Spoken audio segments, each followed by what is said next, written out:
بسم اللہ الرحمن الرحیم الحمد للہ رب العالمین والصلاة والسلام علی سید المرسلین وعلی آلہ واصحابہ اجمعین اما بعد فاعوذ باللہ من الشیطان الرجیم بسم اللہ الرحمن الرحیم لن تنالوا البر حتى تنفقوا مما تحبون وما تنفقوا من شيء فإن الله به عليم صدق الله العظيم۔ محترم بزرگوں اور دوستوں، قرآن کریم کے چوتھے پارے کی یہ پہلی آیت ہے جو آج تراویح کی نماز میں تلاوت کی گئی ہے۔ اس میں اللہ تبارک و تعالی نے یہ فرمایا ہے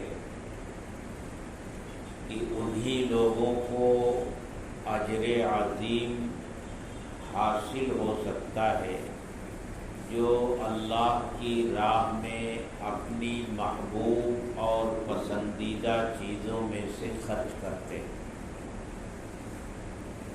کل گزشتہ تراویح کی نماز میں قرآن کریم کا جو حصہ تلاوت کیا گیا اس میں اللہ تبارک و تعالی نے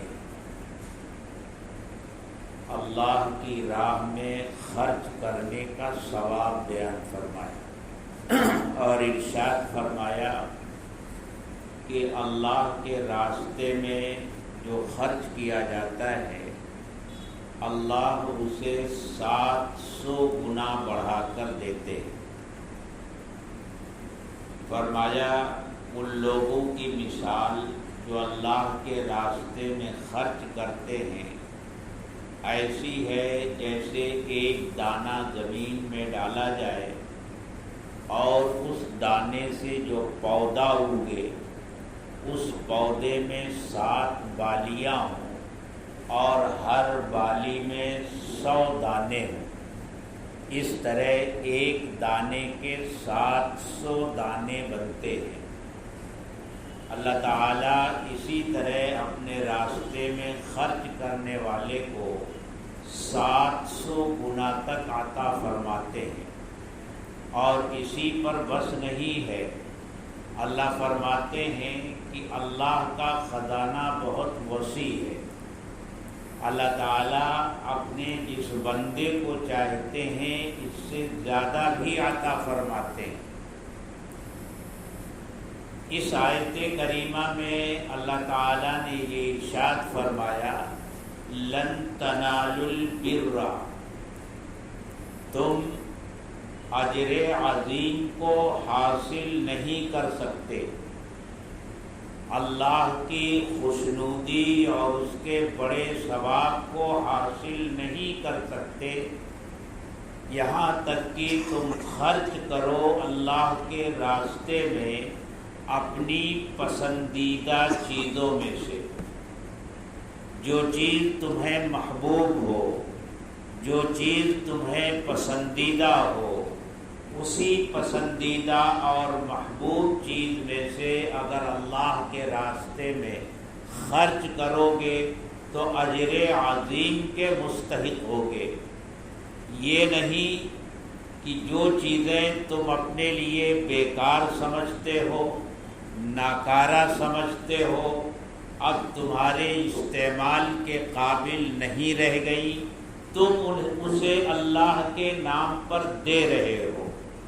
اس دینے کا اجر و ثواب بھی ملے گا، یقیناً ملے گا، لیکن جس اجر عظیم کا اللہ کی طرف سے وعدہ ہے وہ اجر عظیم اسی وقت مل سکتا ہے جب اپنی پسندیدہ اور محبوب چیزوں میں سے اللہ کے راستے میں خرچ کرو گے۔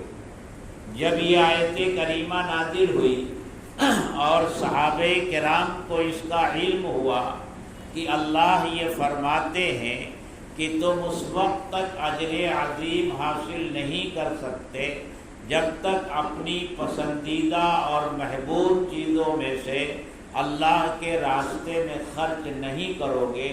تو پھر کیا تھا؟ صحابہ اللہ کے رسول صلی اللہ علیہ وسلم کی خدمت میں آنے لگے اور اپنی اپنی پسندیدہ اور محبوب ترین چیزیں اللہ کے رسول کے سامنے پیش کرنے لگے کہ اے اللہ کے رسول، یہ چیز میرے لیے سب سے زیادہ پسندیدہ ہے اور محبوب ہے، میں اسے اللہ کے راستے میں خرچ کرنا چاہتا ہوں۔ حضرت ابو طلحہ انصاری رضی اللہ تعالی عنہ، جو انصار مدینہ میں سب سے مالدار شخص تھے، یہ آیت کریمہ جب نازل ہوئی تو وہ اللہ کے رسول صلی اللہ علیہ وسلم کی خدمت میں حاضر ہوئے۔ ان کے پاس ایک بڑا باغ تھا اور وہ باغ مسجد نبوی سے بالکل متصل تھا، اس سے لگا ہوا تھا، اور اس باغ میں ایک کنواں تھا جس کا پانی بہت ہی شیریں اور میٹھا تھا۔ اللہ کے رسول صلی اللہ علیہ وسلم کبھی کبھی اس باغ میں تشریف لے جاتے، اس کنویں کا پانی پیتے۔ آپ کو اس کنویں کا پانی بہت پسند تھا۔ حاضر خدمت ہوئے اور عرض کیا کہ اے اللہ کے رسول، میرا یہ باغ مجھے بہت محبوب ہے، میں اسے اللہ کے راستے میں دینا چاہتا ہوں۔ اللہ کے رسول صلی اللہ علیہ وسلم نے ارشاد فرمایا، یہ تو بہت قیمتی ہے، بہت بڑا باغ ہے، بہت قیمتی ہے۔ عرض کیا میں اسے اللہ کے راستے میں دینا چاہتا ہوں۔ ارشاد فرمایا تم ایسا کرو کہ اس باغ کو اپنے رشتہ داروں میں تقسیم کرو۔ حضرت ابو طلحہ رضی اللہ تعالی عنہ نے اس باغ کو اپنے رشتہ داروں میں، اپنے بھائیوں بھتیجوں میں اور دوسرے عزیز اور اقارب میں تقسیم کر دیا۔ اس واقعے سے ایک بات اور معلوم ہوئی کہ اللہ کے راستے میں دینے کا مطلب صرف یہی نہیں ہے کہ کسی غریب، محتاج اور فقیر کو دیا جائے۔ اللہ کے راستے میں دینا صرف یہ نہیں ہے کہ زکوٰۃ دی جائے۔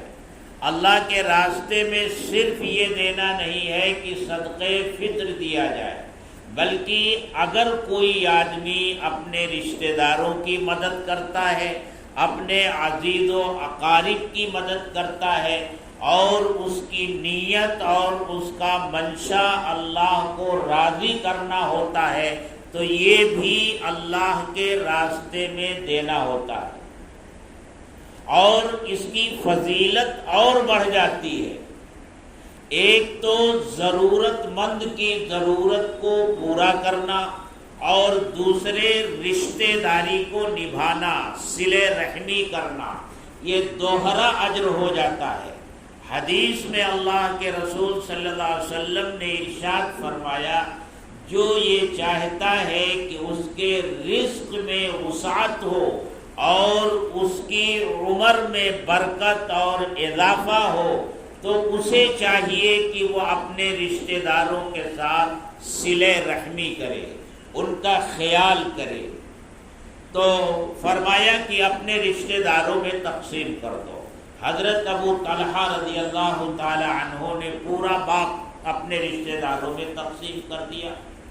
حضرت زید ابن حارثہ رضی اللہ تعالی عنہ ایک گھوڑا لے کر حاضر ہوئے اور عرض کیا کہ اے اللہ کے رسول، میرے پاس یہ گھوڑا ہے اور یہ مجھے بہت عزیز ہے، میں اسے اللہ کے لیے دینا چاہتا ہوں۔ اللہ کے رسول صلی اللہ علیہ وسلم نے ان سے تو لے لیا، لیکن پھر ان سے لے کر ان کے بیٹے حضرت اسامہ کو دے دیا۔ حضرت زید کے دل میں یہ خیال ہوا کہ اس سے کیا فرق پڑا، گھر کی چیز گھر ہی میں رہ گئی، پہلے وہ میری تھی اور اب میرے بیٹے کی ہو گئی۔ اللہ کے رسول صلی اللہ علیہ وسلم نے ان کے دل میں آنے والی اس بات کو ان کے چہرے سے پہچان لیا تو آپ نے ارشاد فرمایا اس کی فکر نہ کرو، تم نے اللہ کے راستے میں دیا، اللہ نے اس کو قبول کیا، اس کا اجر و ثواب تم کو ملا، اس سے کوئی فرق نہیں پڑتا کہ میں نے پھر تمہارا وہ گھوڑا تمہارے بیٹے کو دے دیا۔ حضرت عمر فاروق رضی اللہ تعالی عنہ تشریف لائے اور انہوں نے عرض کیا کہ اللہ کے رسول، میرے پاس ایک باندی ہے جو مجھے بہت ہی محبوب ہے، میں اسے اللہ کے لیے آزاد کرتا ہوں۔ حضرت عبداللہ ابن عمر رضی اللہ تعالی عنہ حاضر خدمت ہوئے اور عرض کیا کہ اے اللہ کے رسول، میرے پاس ایک باندی ہے، وہ مجھے بہت محبوب ہے، میں اس سے بہت محبت کرتا ہوں، میں نے اسے اللہ کے لیے آزاد کیا۔ تو صحابہ نے جب یہ آیت کریمہ سنی تو ان کے پاس ان کی جو پسندیدہ اور محبوب چیزیں تھیں اس کو اللہ کے راستے میں خرچ کیا، اور اللہ یہی فرماتے ہیں کہ دیکھو تمہارا خود یہ حال ہے کہ اگر تم سے کوئی چیز تمہاری کسی دوسرے کے اوپر نکلتی ہو اور تمہیں کوئی ردی چیز دی جائے تو تم قبول نہیں کرتے، تو پھر اللہ ہی کے لیے کیوں یہ پسند کرتے ہو کہ جو مال تمہارے استعمال کے لائق نہیں رہ گیا، جو مال ناکارہ ہو گیا، تم اسے اللہ کے لیے خرچ کرتے ہو۔ اسی لیے کہا گیا ہے، ایک مثل ہمارے یہاں مشہور ہے کہ مری مرغی اللہ کے نام، مری مرغی اللہ کے نام۔ آج کل یہ معمول ہو گیا ہے، یہ رمضان المبارک کا مہینہ آیا ہے اور اس میں وہ مسلمان جو صاحب نصاب ہیں وہ زکوٰۃ ادا کرتے ہیں۔ بہت سے مسلمان ایسے ہیں جن کی اپنی دکانیں ہیں، سال بھر جو مال بیچتے رہتے ہیں اور آخر میں جو مال بچ جاتا ہے وہ بکنے والا اب نہیں ہوتا، اس کو ایک کنارے اکٹھا کر کے رکھتے ہیں اور پھر وہ زکوٰۃ کے نام پر اسے دے دیتے ہیں۔